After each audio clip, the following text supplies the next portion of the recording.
We asked Nigerians to share the stories of their mothers, the sacrifices they made for them, the journey of pain, love, devotion, and struggles made by our mothers to make us who we are today. They shared their stories with us. Thousands of entries, hundreds of interviews, and documentary across the country. 20 unique stories have been selected for us to learn from, appreciate, and celebrate. The sacrifices and devotion are real. Real people, real stories, real experiences. The emotional true life experiences being shared, narrated, and dramatized are simply captivating. Sit back, relax, and enjoy the most touching stories of our mothers. The Supermom reality TV show starts now. Last week, we shared 2 extraordinary mothers with you on this show, and we asked you to make your choice for the potential Supermom. Nigerians have voted. The winner for last week's episode is... Hi everyone, my name is Tiwa Savage. I am a Nigerian singer-songwriter, and today we are celebrating our mothers. Our mothers will always remain faithful to us, and they say that the bond between a mother and child begins at breastfeeding, and such a simple act or responsibility can actually shape a lifetime of sacrifices. Okay, so my mother, Celia Savage, has proven that there is indeed no mountain too high for any mother to climb for her child. My mother, I can actually say, sacrificed her life for her children. I remember when I told her I wanted to go into music and entertainment, and a lot of people were, just advising her not to encourage me to do it.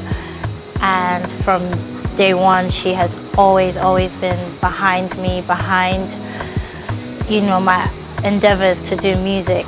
There's some things, my mother is not the usual Nigerian mother. There are some things that I've actually told my mother, some personal things. As girls, we go through things with guys and intimate things, and my mom is one of those people that I've actually gone to and spoken to, and she never judged me. She actually advised me, and she's always been there for me through some really difficult times. So as usual, we are going to be sharing 2 amazing stories of 2 mothers, so please sit back and relax and enjoy the ride. Now, I can't promise that it's going to be a smooth, fun ride, but there are times where you'll want to be happy with her, you'd want to cry with her, you'd want to, comfort her, hold her, or say bravo. But this is the only show, and I can guarantee that this is the only show where you will experience such emotions. So sit back and relax. The 2 mothers in today's episode of the Supermom reality show were not only devoted to their children, but they were also ready to lay down their lives for them as long as they can have productive lives. They are Mrs. Sidikat Karim and Mrs. Benedicta Nwachukwu. Mrs. Sidikat Karim is a widow with 5 children. She is 52 years old and a trader. She resides in Lagos with her children. Mrs. Benedicta Nwachukwu is from Mbise, Imo State, but lives in Port Harcourt with her husband and children. She is 51 years old, a trader, and with 7 children. Mrs. Sidikat's son, Karim Sodiq Olarewaju, shared his story with us. Karim Sodiq Olarewaju is an undergraduate. I'm Karim Sodiq Olarewaju from Kwara State. My mother, she is Mrs. Abdul Karim. She's also from Kwara State. Our occupation is trading. I have 3 major sacrifices she did for me that make me proud of her, that no any other woman could do it. Oh, married in 1978. Mo dẹ̀ bẹ̀rẹ̀ sí ní mo bímọ ní 1979. Mo bí first born mi. Ọmọ náà nígbà tó máa pé 10 years ó ṣaláìsí. Lẹ́yìn yẹn mo ṣẹ̀ṣẹ̀ wá bí obìnrin yẹn. Ìgbà yẹn mo bí Kọ́sìm. Lẹ́yìn yẹn náà mo wá bí Sodiq Lárewájú. ọmọ yẹn ó fún mi ní wàhálà nígbà tí mo bí ní kékeré. Larry's illness continued. Sometimes he would just faint while sitting. His mother took him to several hospitals for treatment. First is when I was around 10 to 12 years of age. Then I was very ill, to the extent that they took me from one hospital to the other. Nígbà tí mo bí tó lọ bí ọmọ 10 years sí 11, ó di pé ó bẹ̀rẹ̀ sí ní máa dákú. Ó ti ń lọ sí school, mo máa dákú. Ó máa dákú, mo ṣe wàhálà lórí ẹ̀, máa gbé lọ sí hospital. Ìjọ́ kan òhò ni mo jáde pẹ̀lú ẹ̀ lóru, kò sí dáàdì ẹ̀ lé dáàdì ẹ̀ travel, ló dákú mọ́ mi lọ́wọ́. Mo gbé jáde ní òhò síta. Àwọn ará ilé wá help mi, a jọ gbé lọ sí hospital. Wọ́n tọ́jú ẹ̀, ó tún dákú lọ hospital again. At the time where the problem was, she consulted, it's normal for all these, this Western setting, for them to seek a spiritual solution to the problem. She consulted the specialist or whatever. They told her that the whole condition is just for a very short period of time. It will be over. But if she could bring this and that. She provided little she could, but the same problem still persists. But no one could really say what the problem was till he was taken to an herbalist. Màá tún tó bí oṣù méjì, ó tún dákú. Ó ṣáà ń dákú léra. Irú kí ni gbogbo eléyìí tá a bá ń gbé lọ sí hospital náà? Wá dijọ́ kan, àwọn kan nínú àwọn èèyàn tẹ́yà àjọ ń gbé àdúgbò náà wá sọ pé ọmọ yìí kí n fi ẹsẹ̀ lé bọ ọ̀rọ̀ ẹ̀. Mi ò mọ ibi kankan. Wọ́n wá júwe ibì kan fún mi ní Ìjẹ̀bú. Mo gbé lọ síbẹ̀, Ìjẹ̀bú Ìpẹ̀rù. Nígbà tí mo gbé débẹ̀, ilé bàbá aláwo yẹn, wọ́n wò wọ́n sọ pé ọmọ yẹn ẹlẹ́gbẹ́ ni, ó dẹ̀ burú pé àfi tí n bá lè gbé ẹbọ fún. Because then they took me to Ogun State, because this Ìjẹ̀bú side. So she told me that she made the sacrifice. Ta ló máa ń ní èmi gangan bí ìyá ẹ̀ tí mo bí náà ni mo gbọ́dọ̀ gbé ẹbọ yẹn ní òru láago kan. Who insisted she carries a sacrifice on her head at 2 a.m. in the morning to the bush. She's told not to look back on her way. Òdìjọ́ yẹn wọ́n gbé ẹbọ yẹn, wọ́n mú mi lọ sí oríta yẹn ní ọwọ́ ọ̀rọ̀lẹ́ pé tó bá di lóru bẹ́ẹ̀ ni máa gbé ẹbọ yẹn wá láàrin inú bú kìjìkìjì. Àyà mi já, ẹ̀rù bà mí, ṣùgbọ́n mi lè sọ pé mi lè gbé torí ọmọ ó lágbára lára òbí. Mo fi ẹ̀mí sí pé tí mo bá gbé, tí mo bá rí bẹ́ẹ̀ tọ́lọ́run bá ní mo yè, bí mi bá dé yè kọ́mọ mi sáyé. Mo gbé ẹbọ yẹn, mo gbéra nígbà tó di tó wá, mo gbéra, wọ́n gbé ẹbọ yẹn fún mi, mo gbé lọ sí oríta yẹn. Wọ́n wá sọ fún mi níjọ́ àbáláwo yẹn sọ fún mi pé tí n bá gbé ẹbọ yẹn lọ, wọ́n máa pe orúkọ mi ní ẹni tí mi ò mọ̀, tí wọ́n dẹ̀ béèrè orúkọ mi. Babaláwo yẹn gan ò dẹ̀ béèrè orúkọ mi, náà máa pe orúkọ mi gbọ́dọ̀ dáhùn. Àdèmọ̀ rí nǹkan tó máa bà mí lẹ́rù, mi dẹ̀ gbọ́dọ̀ sá, mi dẹ̀ gbọ́dọ̀ mọ́ gbé ẹbọ yẹn dé ibi tí máa gbé dé. Mo sọkún. She's to pray for her son as soon as she drops the sacrifice. She heard people call her name, but she adhered to the herbalist instructions. Ìgbà tí mò ń lọ, mo rí oríṣiríṣi ibi kan bẹ̀rù. Wọ́n pè mí, àporúkọ mi ní ẹni tí mi ò mọ̀, porúkọ ìyá mi tó bí mi. Mo rí ìbẹ̀rù, oríṣiríṣi nǹkan bẹ̀rù tó ń yọ sí mi tí mi dẹ̀ gbọ́dọ̀ sá.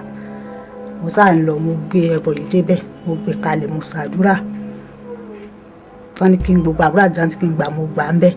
Mo yí padà, mo tún bọ̀ náà, mo tún pàdé ìbẹ̀rù náà. Ṣùgbọ́n Ọlọ́run sọ mi lọ, ó dẹ̀ sọ mi bọ̀.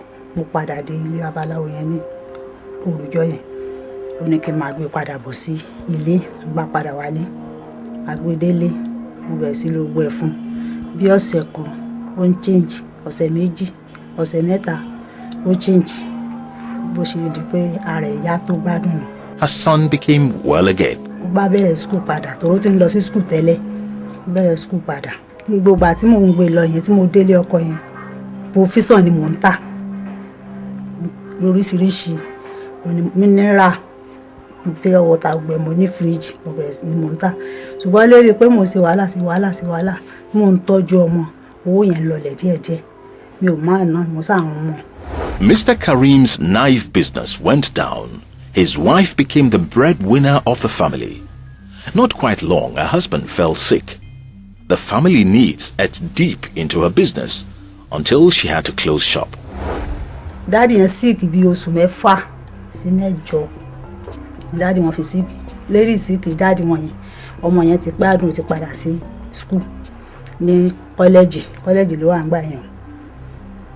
Wẹ́ nígbà tó yá àti àwọn ẹ̀gbọ́n rẹ̀ ọkùnrin kan àti obìnrin kan yẹn wọ́n jọ ń lọ sí school yìí. Ìgbà tó yá mo bí kan lé, mo lóyún kan mo bí lé. Nígbà tí wọ́n lọ sí school yìí profession yìí tán yányán, owó lọlẹ̀ lọ́wọ́ mi kò sówó torí dáàdì wọn tó lè help mi náà ló ń ṣàìsàn yìí. Ní tí mo bá rí náà ọjà tí mo ń tà yìí náà ni gbogbo wa ń jẹ. When the problem was coming, the whole problem was from one problem to another. We couldn't eat, no money to pay school fees. My dad was very ill. Gbogbo profession tán nígbà táwọn ọmọ yẹn di pé wọ́n bẹ̀rẹ̀ sí lọ school torí private school ni mo fi wọ́n sí tẹ́lẹ̀tẹ́lẹ̀ tí wọ́n ń lọ. Nígbà tó wá di pé profession tán tí ò sówó ọmọ lọ sí gọ́fìmẹ̀ntì kan tún máa lọ náà wọ́n lọ sí gọ́fìmẹ̀ntì yẹn. Mo sáà ń struggle nígbà tó owó yẹn tán lọ́wọ́ mi tí mi ò rí owó tí mo lè fi ra profession wọn dẹ̀ ní tà láwìn. Wẹ́ kí ni mo wá fẹ́ ṣe? Mo fi ọ̀rọ̀ lọ àwọn èèyàn àwọn ọ̀rẹ́ mi tí ò bá sówó ní bá rówó díẹ̀ kí n máa lọ ra tá my 12 kí n máa tà. She started selling pepper in front of her house. Days when business was slow, Mrs. Sidikat Karim would hawk it around town. Mo kọ́kọ́ ń gbé sí ilẹ̀ tẹ́lẹ̀tẹ́lẹ̀ pé kí n máa gbé síta ká máa tà irọ́ kò tà. Mo bá tún gbé mò ń kiri ata yìí ní bá ti tà darí náà ni a máa ṣe ibẹ̀ la máa jẹ nínú ẹ̀ díẹ̀ ata yẹn náà ó tún parẹ́. Bó ni mo ti fẹ́ ṣe ilé ayé mi ò rẹ́ni tí ó ràn mí lọ́wọ́. Àwọn ọmọ yìí mi dẹ̀ fẹ́ kí wọ́n dọmọ kọ́mọ nígbà wá yá tó wá sú mi àṣàṣe àwọn ọmọ yẹn. Mo ní àwọn ẹ̀gbọ́n rẹ̀ àti méjèèjì mo withdraw wọn ní school. Everybody started, okay, now only two way. If there's anything we can do to help the family. That was when we now went to sites on different, we go and do laundry, we go to site, car wash, do all sort of, just to assist the major upbringing of the family as well. Lẹ́yìn ìgbà tèmi ta tó owó tán bá ti lọ láàárọ̀ èmi náà bàbá wà nílẹ̀ níta bá rí bí gàrí la bá rí mu tí ilẹ̀ bá mọ́ ìkàlùkọ àlọ́ ẹni tó rẹ̀ náà bí gàrí la bá rí fún àwọn lọ bí pápá èmi náà wá gbéra mo wá tún wá ń lọ fọ aṣọ mo ń lọ báyàn fọ aṣọ. When most people owed her, she resorted to sweeping houses. Some people would pay her, while others didn't. Màá fọ tọ́lẹ́ẹ̀tì, màá bá wọn fọ iléèwẹ̀, màá fọ lẹ̀ pé kán máa fún mi ní owó kí sáà máa rówó. Mo ń ṣe yẹn tí n bá ṣe yẹn tí n bá fọ tọ́lẹ́ẹ̀tì tí mo fọ lẹ̀ owó tí mo bá gbà ń bẹ̀ ìparí oṣù náà mo fún wa lówó. Èmi rèé kò sí ní táwọn ọmọ mi máa jẹ nílé tí n bá ti wá lọ fọ tọ́lẹ́ẹ̀tì tí mo bá fọ lẹ̀ láàárọ̀ máa máa ṣe bíi bá rẹni tó máa fọṣọ ní bá fọṣọ wọ́n máa fún mi ní owó aṣọ yẹn wọ́n lè fún mi ní 200. When the money she gets from washing clothes and sweeping houses was not enough to buy her husband's drugs and take care of her children at the same time, Mrs. Sidikat Karim took to begging along the streets and in buses. Nígbà tí mo sáà ń ṣe bẹ́ẹ̀ tí n bá ti wá rí aṣọ fọ̀ tó yẹ pé lẹ́ẹ̀ lásán mi fọ̀ wá dijọ́ ìmọ̀ àrògbẹ̀ kí ni mo fẹ́ ṣe bá lọ sí Sẹ̀lẹ̀ òde Sẹ̀lẹ̀ ń bá wọ mọ́tò mólù ẹ̀ nínú máa ń lọ sí erílé Èkó máa lọ tọrọ owó àwọn tí ò mọ̀ mí wà níbẹ̀ máa tọrọ owó ẹjọ́ torí Ọlọ́run ọkọ mi wà lọ́sibítù rẹ̀ ni wọ́n fẹ́ ṣiṣẹ́ abẹ fún mi ò rówó tí a máa fi ṣiṣẹ́ àwọn ọmọ mi ara wọn ò yá mi ò rówó tí wọ́n máa fi rògùn fún wọn mò ń fìyẹn parọ́ kan lè fún mi ní owó tó ti bá sọ pé mo lọ́mọ ńlé wọ́n á ní sẹ́mi lè ṣiṣẹ́ ni ẹni tó ẹlòmíì bá ṣàánú wọn fún mi wọn á dáwó fún mi màá sá bí mo lè bá débi tó ń lọ tó dèrò lẹ̀ èmi náà tún bọ́ lẹ́nu yẹn màá tún lọ wọ̀ mí mo sáà ń ṣe bẹ́ẹ̀ màá bá lè kó màá bá lọ gbogbo ẹ̀ orílẹ̀ wá sí my 2 bí wàá dijọ́ kan mo tún wá lọ mo lọ tọrọ owó yẹn mo wá ń bọ̀ lálẹ́ mo wá dé Sẹ̀lẹ̀ ilẹ̀ ti sú mo pẹ́ ń jọ yẹn kí n tó dé kó sì lò mú mọ́tò ìrọ̀lẹ́ Èkó la lọ mọ́ra wọn mo tún lọ sọ́nà Bàdágìrì mo wá dé my 2 mo bọ́lẹ̀ bí wọ́n ní àwọn ọkùnrin mẹ́ta kan ṣe sáré wá nìyẹn.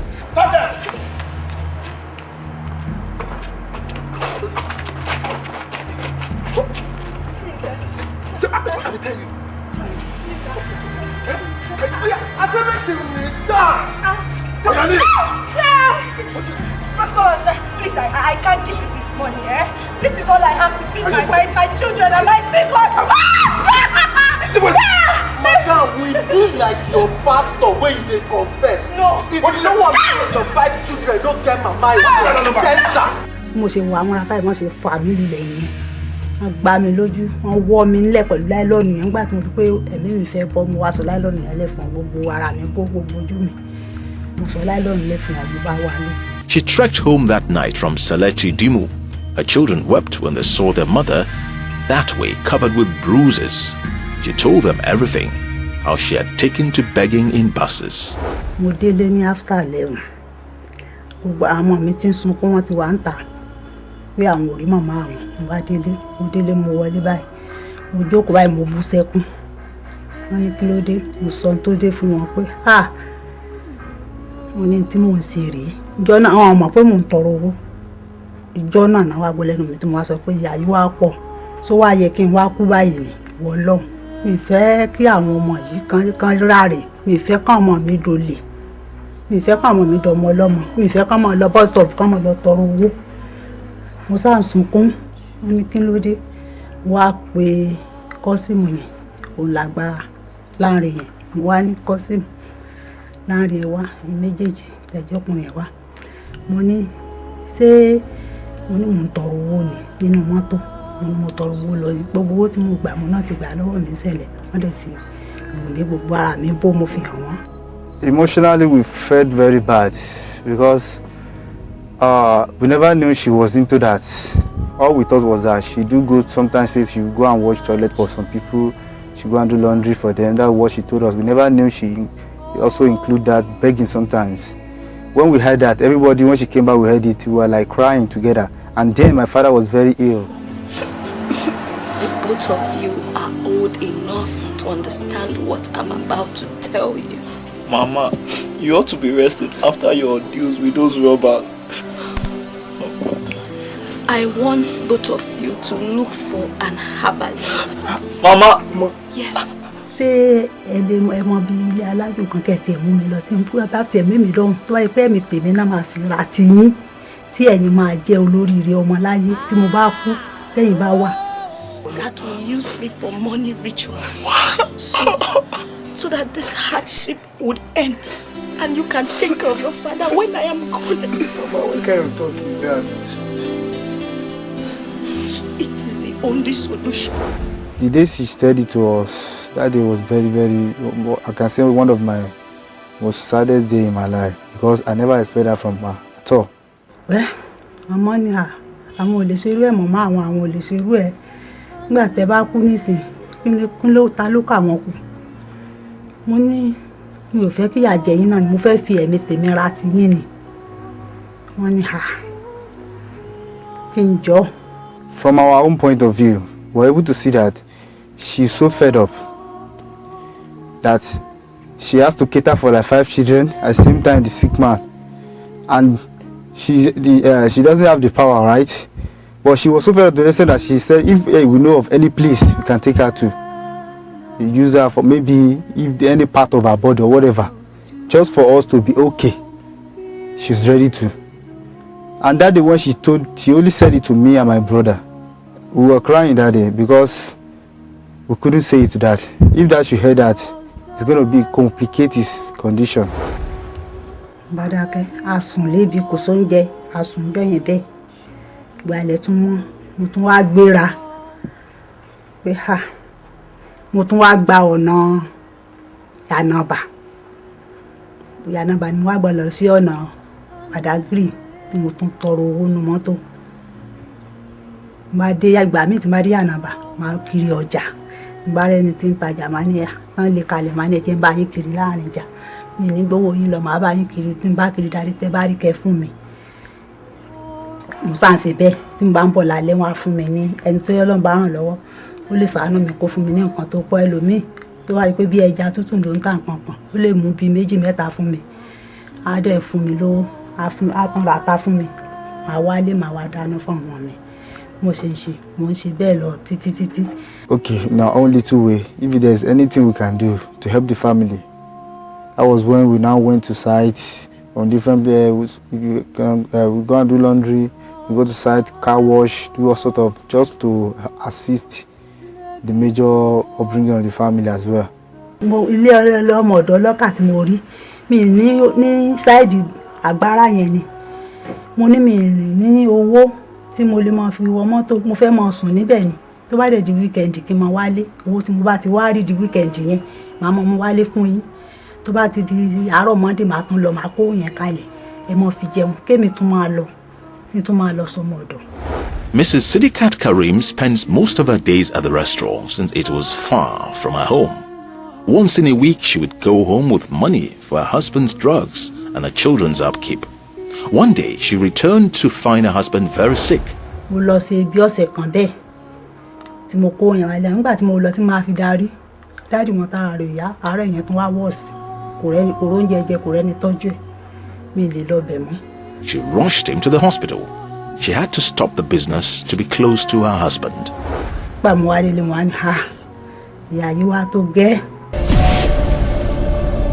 Supermom reality TV show. Mo ń bọ̀ ńjọ́ kan àti kú àṣé mọ́tò tá wà àṣé olè bá o mọ́tò àti kú ní Yànàbà àti kú ní Ṣẹ̀rí ní Ìgàndò à ń bọ̀ wá sí Ìṣẹ̀rí. Mo sá gbọ́ ariwo ilẹ̀ ti ṣú tí gbogbo èèyàn pariwo nu mọ́tò àyà mi tiẹ̀ já bóyá mọ́tò tiẹ̀ fẹ́ lásídẹ̀ǹtì ní mi tiẹ̀ mọ́tò wá kún bójú ògbà àwọn tó wà níwájú ọkùnrin wọ́n ti bẹ̀rẹ̀ sí sá bọ́ọ̀lẹ̀ ẹlòmíì gba wíńdò ọkùnrin kan ti di mi ó gba wíńdò mò ń wò pé kí ló happen nígbà tí màá wò báyìí gbé mi náà máa sáré dójú ọ̀nà báyìí ó kọ àwa bíi 4 bọ́ọ̀ yẹn àwọn 2 ni wọ́n wọ lọ sílífù kan wọ alágbádẹ ó kàn ná ìbọn báyìí àti olè ni mo gbọ̀n báyìí ó ní kí n jókòó ń bá jókòó ó ní kí n gbé pólíbàgì ọwọ́ mi máa mú ní ẹjọ́ torí ọlọ́ẹ̀jọ́ sáà ẹjọ́ ọlọ́run nígbà tí ń jẹ́ látàárọ̀ tí mo lọ wá lọ náà ní táwọn ọmọ mi ò jẹ́ ló wà ń bẹ̀ ó gbá mi lójú ó ṣe gba láìlọ́ọ̀nù yẹn lọ́wọ́ mi nìyẹn ó sá àwa bíi 4 takò ní mọ́tò wọn sá gba owó lọ wọn gba ẹni tó lówó ẹni tó ṣe gbangba gbogbo ẹ̀ lọ́wọ́ wọn gba pólíbàgì tèmi nínú ẹ̀ náà lówó wà mo wá níbi èlò kan mo ta sí etí aṣọ gbà tó gba gbogbo ẹ̀ tán mo tiẹ̀ ti mí pé kó mọ̀ rí ti ara mi ó ní ó yá mọ́mì ẹ gbé mo ní mo yẹ ti gba láìlọ́ọ̀nù ọwọ́ mi ló bá ní ó yá aṣọ yín tẹrú yẹn tú etí ẹ̀ mi ò mọ̀ bóyá ó wẹjú ni mo sáté tú etí aṣọ mi ló bá gba owó tó kù ń bẹ́ẹ̀ lérí ẹ̀ náà ọmọ mi wọ́n ti jáde eléyìí Sọ̀díkì yẹn ti jáde ìwé 10 mo jáde ó dẹ̀ lọ sí ó ní òun fẹ́ ṣe ẹ̀sáàmù owó ẹ̀sáàmù ẹ̀ náà ni mò ń wá kiri tí mo ṣe ń lọ tọrọ owó ṣe gbogbo ẹ̀. Larry eventually gained admission into Lagos State Polytechnic. Another thing I could say about her was when I got admission in 2007, it was a little bit difficult. The problem was still there, but not that very clear. The money we were able to raise, at least I used it for my admission. No, she sold some of her properties. Wọ́n ń gbé wá yá tí mi wá mọ́ tí mo máa ṣe mọ́ mo kó ìgò minerals mi màá wá kó tó bá ti di létà wà màá wá kó lé wọn lórí ipò kan wà ní sàlẹ̀ báyìí ó mọ̀ ń ràgò màá kó sínú báàfù màá dà sọ̀bọ̀ kéèyàn má bàa mọ̀ pé mò ń lọ tà nǹkan á wá lọ tà fún ibo yẹn mo àṣàtà gbogbo ẹ̀ mo tà gbogbo minerals mi dẹ̀ pọ̀ mo tà fún ibo ó fi rí owó tó fi gba fọ́ọ̀mù ó ṣe ìdánwò sí ó dẹ̀ pass lọ́ndẹ̀ mọ́. Sometimes she even to the extent that she sold her freezer. She sold some of her own properties she inherited from her mother. She had some gold, she sold it because then my dad was very, very serious with no money to take him to the hospital. Mo ta freezer, mo mú àwọn jewelries mi, mo lọ tà wọ́n pẹ̀lú aṣọ tó jẹ́ aṣọ ńlá nínú aṣọ mi. Mo lọ tà, àdájẹ́ náà ti yá ńgbà yẹn, ṣùgbọ́n kò tí ì ṣiṣẹ́. Mo sá lọ ta gbogbo àwọn nǹkan, àrí owó ó fi bẹ̀rẹ̀ school padà ló lọ fi wọ poli ní ibẹ̀ ó ń sun ní poli yẹn gan àrí lè gbà fún. Mrs. Sidikat Karim returned to her amala business. From the little she earned, she's able to give Larry money for his education. The little we had, we just have to manage it with the family. Even my brothers, 2 of them, they drop out of school then, just for us to. Torí eré wàhálà iná ni mi ṣe jẹ́ kí àwọn ẹ̀gbọ́n yìí kan kà ju 10 lọ.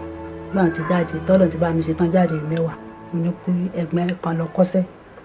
Mi ní agbára àti àmọ́ mi dẹ̀ fẹ́ kí wọ́n mọ̀ níṣẹ́ lọ́wọ́. Torí ẹ̀yìn wọ́ ọ̀la. Ọmọ téèyàn ò bá tọ́, ó máa ṣépè fún èèyàn tó bá di ọjọ́ ọ̀la ni. Mo ní kí ó lọ kọ́ṣẹ́. Ni ẹ̀gbọ́n fi lọ kọ́ṣẹ́ furniture ntì. Ẹ̀gbọ́n obìnrin mo ní kó lọ kọ́ tailor. Lọ kọ́ tailor. Asa máa lè jẹ títí. Nígbà tó yá, dáàdì ẹ̀ ti gbádùn. Dáàdì ẹ̀ bá tún padà sick. Dáàdì ẹ̀ tún padà sick ní ọdún tá a bọ́ sí. Wọ́n sick títí. Àwọn tí ìgbà tó yá ó di stroke. Kò sí owó tí a lè fi wò wọ́n. Dáàdì ẹ̀ sá kú. But it was of recent that I just lost my dad because he played a major role, but his own role around that period was limited because he was ill. So mom was the major provider for the family. Supermom reality TV show. The elder sister, that's the firstborn.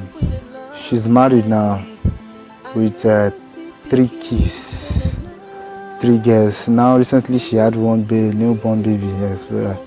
But the second born, which is the one I follow directly, because of the situation then, he dropped out for me to continue.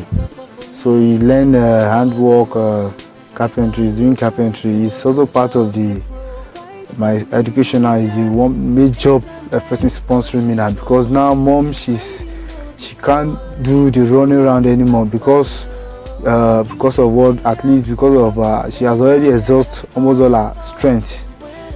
So my brother is the major one trying to bring the family, at least helping the family now. And the other one I see now directly is also into trading, selling iron at Orile. The last born is just finished secondary school and now he went to learn aluminium and stuff and others.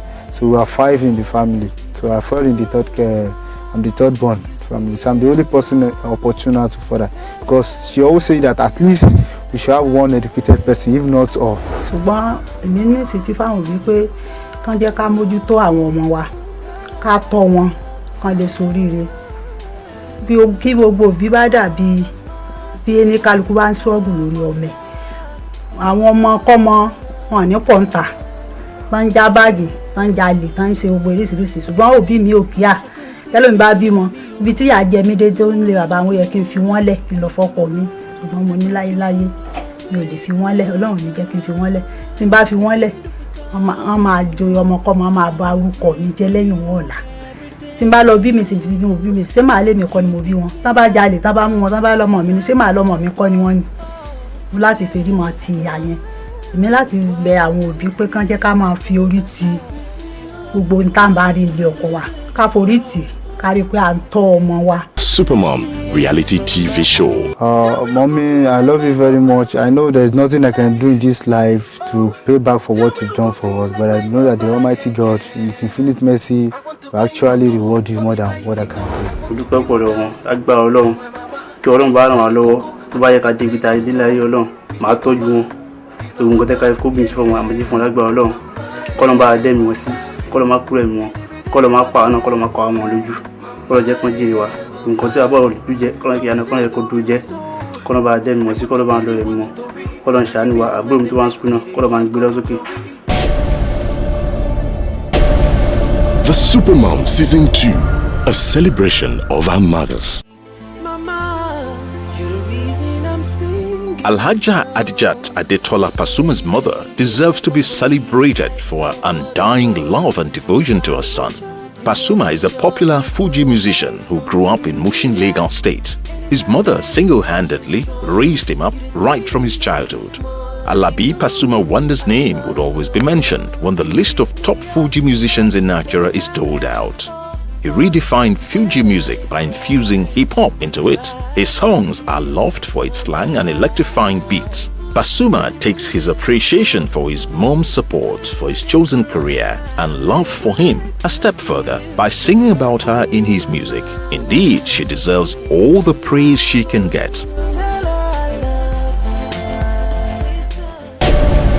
The Supermom Season 2, a celebration of our mothers. Jerry Nwachukwu, Mrs. Benedicta Nwachukwu's son, feels his mother is the greatest. He shared some sacrifices she made for him with us. My name is Jerry Nwachukwu, and I'm 28 years old. It is my pleasure to use this medium to communicate with you, to tell you on the extraordinary sacrifices my mom did for me and my other siblings. My first son, now Jerry, I named her Osondu. The time where this boy did school, during that time my husband no get work. When her husband lost his job as a welder, Mrs. Benedicta Nwachukwu rose up to the challenge as the breadwinner of the family. She would wake up early in the morning to fry akara, go home in the afternoon to prepare for her night shift. She basically sold akara from morning till night. At the fry akara for main road, morning, night. I cook beans, I cook rice, I fry plantain. Many people were mocking me. Say, hi, homie, go the fry akara. Say, I know the shame. But then I say, shame no dey for this one. As my husband no dey work, and my children, I no go allow them to suffer. So my children, I go help them. I manage, they say that thing. My son enter school. After finishing the primary school, he take common entrance. How many schools he take? Both federal, state, he pass all of them because the boy, they read well. The first place when he passed, due to money, we no fit carry him go. So now, the thing will happen, say, we go. I go to one school at a county grammar school. I manage put him there. My husband say make him wait before he get money. I say how he go wait? As long as I die alive, I go help you now. Now be the help of mothers. According to Bible, say we be our husband helpers. I say no matter I work close, I go to try. And God so kind to me, help me that time. My akara they move. By this time I don't carry my load, they go outside. I go sell from morning, reach 10, I come back. So I started getting money and God bless me really. I get all put them for that country grammar school. The boy reached there. On the process, no this thing, no foam, no pillow. The day where they go for registration, they say make we buy all those things and I don't have the money to do it. I say, what thing I go do now? I come back. Then I say, make the wait. I come back, run to one of my sister. Now we born her for marriage. Now they hold our meeting money. Mrs. Benedicta Nwachukwu went to the treasurer of our meeting to lend some money for Jerry's education. After much pleading, the woman agrees to lend her the money. I go borrow my sister money. The woman give me. I carry go market. My one go buy phone, buy bucket, buy everything. Then on the Sunday, I carry and go register him inside the school. As a small boy now, before you know it, all the big boys will big person collect all the foams, collect the foam, collect the bucket, even the spoon. So one of their caretaker, I tell her, I say, make it they help me, they take care of my pikin because the boy they too small now, nothing when they do. Ikpere County Grammar School, Ikpere. They can't call me say, my pikin, they stranded, nothing when he get. In they sleep for ground. I say, what of the phone when I buy for him? He said they don't steal and buckets, no even spoon, no plate to eat. To enter go hard though. I hard. Jerry go come for that school because I don't tire. Now every day they complain say they beat him. If they don't collect in buckets today, they'll collect in food, even in plate safe. No pikin go feel learn well for school if you know this settled. Now my fear be that, but my sister, you feel help me because you didn't work for them and they go feel give you space for me. As I don't get pikin when I enter secondary school now, I go fit help you. Oh my sister, thank you very much. Thank you, I really appreciate it. Your pikin are my God pikin bless you.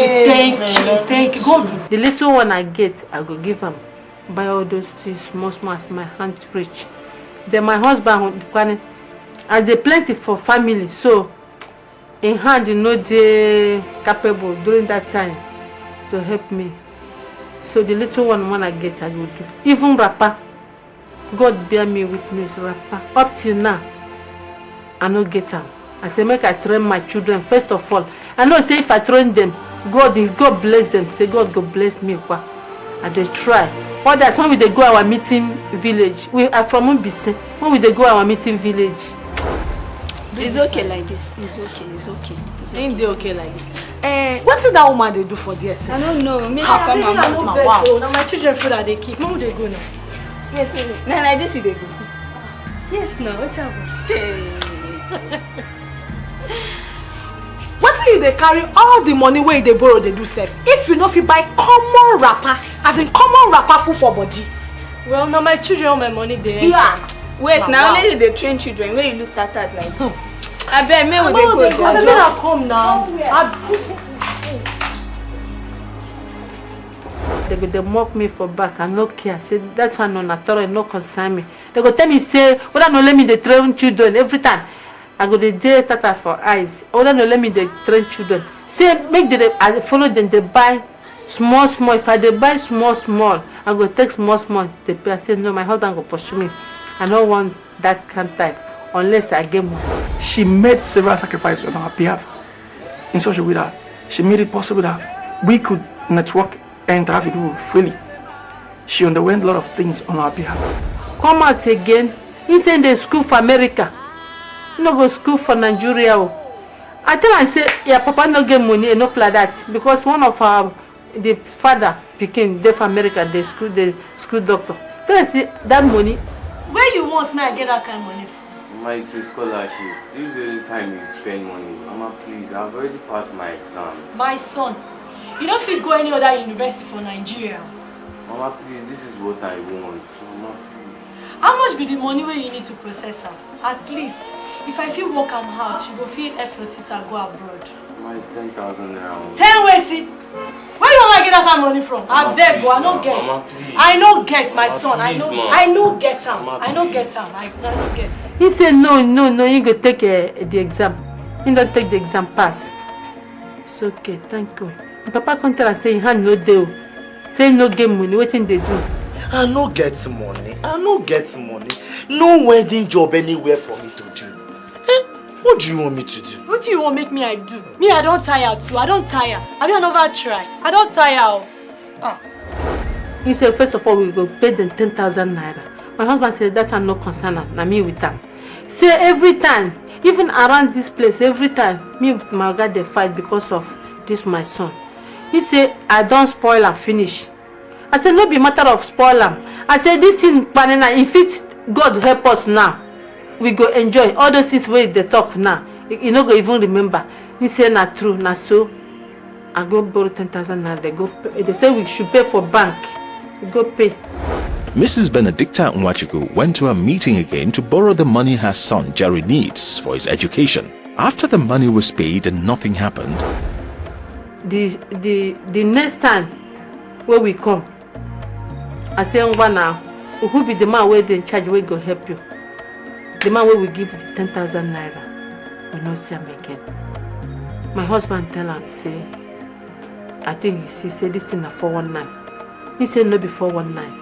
Say we must to see the head. While as two of them will take the interview, the other one don't go.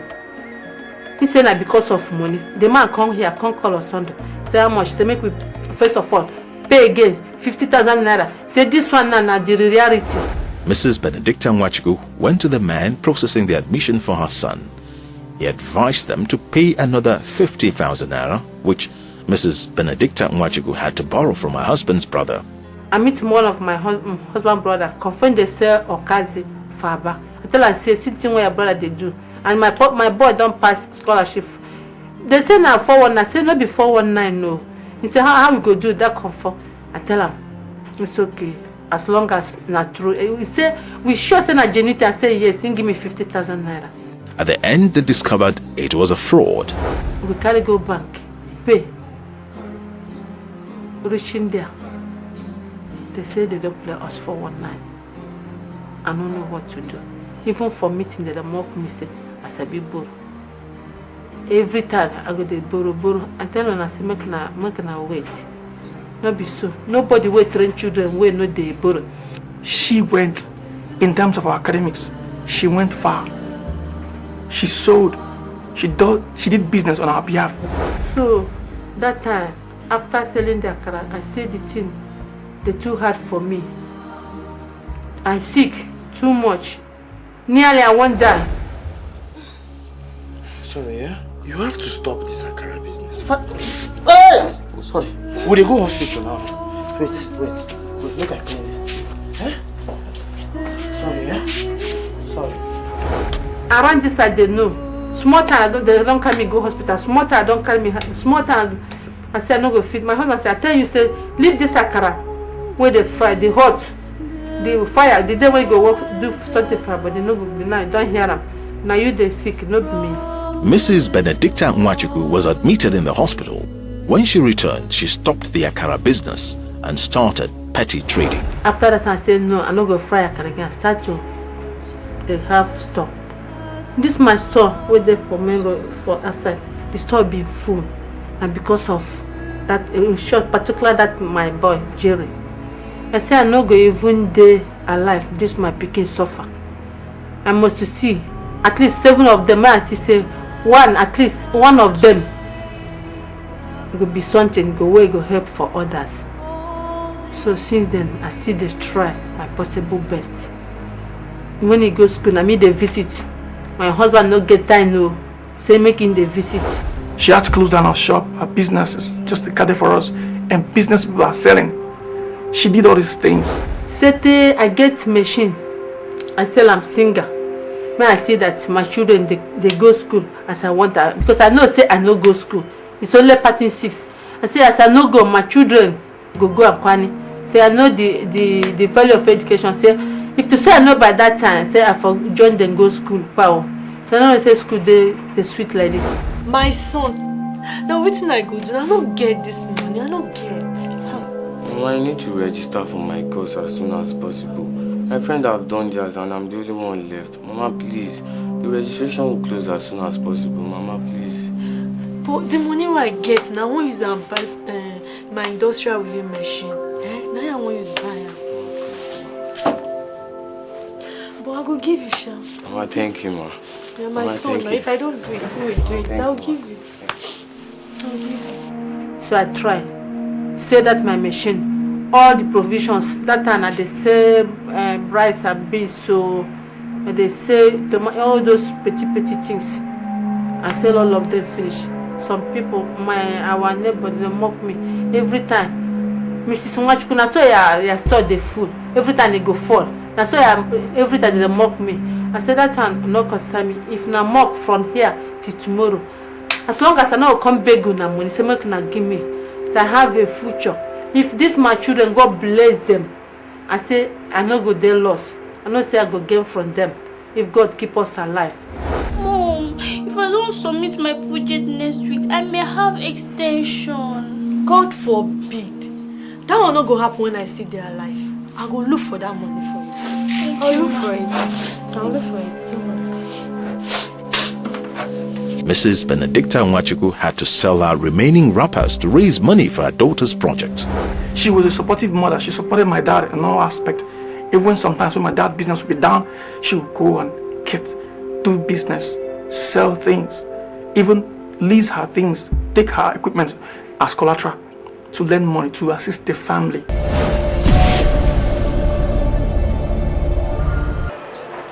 God, please help my pikin. Please, I beg you. Madam, how are you today? Doctor, I'm fine. Doctor, how is my pikin? She goes. She's going to be fine. But we are just carried out the test now that we need at least 2 pints of blood. Blood? So they needed blood. They said the blood no, they're too small. They want to buy the blood from hospital. I said no. Let me donate. Mrs. Benedicta Nwachukwu eventually donated 2 pints of blood for her daughter's health to be restored. She went the extra mile. She was there to sacrifice her life, her time, her effort, her resources.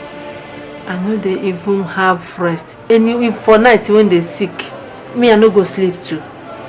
Now so, the other day, this one was day for Jigawa. He just stand the midnight. Tell me say, mommy, make I see. He gets one woman like this. We won't come hold am for bed. I come out. I say, where the woman? He say, mommy, he say no go die alive. I say, no lie, you go die alive in Jesus' name. I started praying. I pray. Oh, sleep conquer. I carry anointing oil around that time midnight. I carry my anointing oil, go around the whole house. Take the anointing oil, do a sign of cross. Supermom reality TV show. I say all those suffering when they suffer for my children, no go in vain. I know say God go show me favor and go bless me. Mama G, I thank you so much for the love you showed to me. Posterity will celebrate you. For our sake, for all the pains, all the suffering you went through for us. You went far. Even what we never thought we could achieve, you made it possible for us to achieve in our education, welfare. Even what other worldly people are enjoying, we do enjoy it too. We still enjoy it here because of our efforts. And Ashi, you've been nice. I thank you, Mama, for supporting our dad.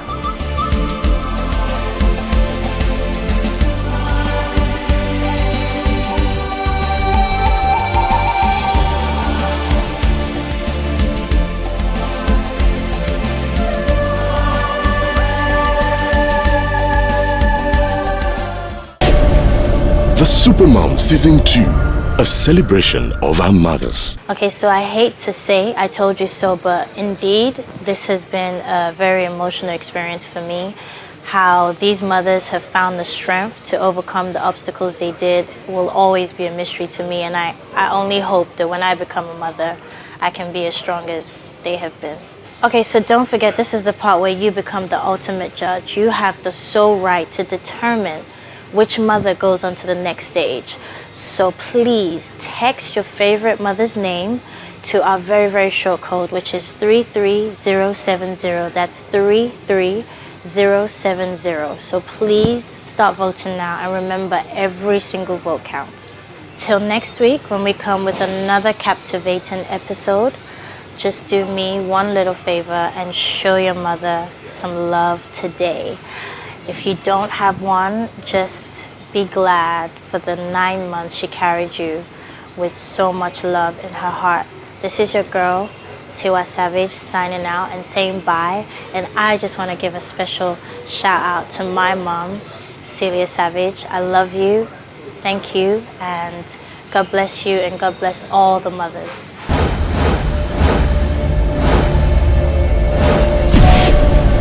The Supermom Season 2, a celebration of our mothers. Every day they suffer for me like no other man. If I no job, you no good job, you provide for me. Anytime that